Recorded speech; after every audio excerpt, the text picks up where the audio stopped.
প্রথমেই আমি ধন্যবাদ জ্ঞাপন করব মহামহিম রাজ্যপাল মহোদয়, যিনি এই আমি বল করলাম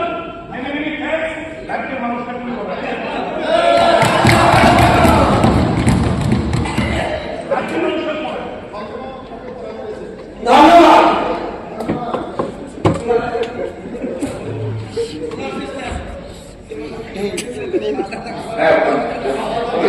আমি প্রথমে ধন্যবাদ জ্ঞাপন করব মহামহিম রাজ্যপাল মহোদয়কে, যিনি এই ঐতিহাসিক অধিবেশনের শুভ সূচনা করেছেন এবং আমাদের রাজ্যের অগ্রগতিতে আমাদের দিক নির্দেশনা দিয়েছে।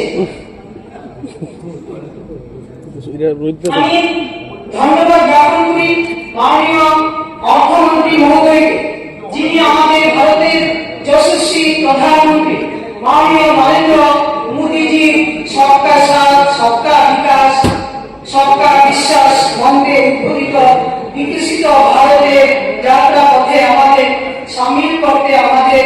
সর্বজন প্রিয় মাননীয় মুখ্যমন্ত্রী মহোদয়ের দক্ষ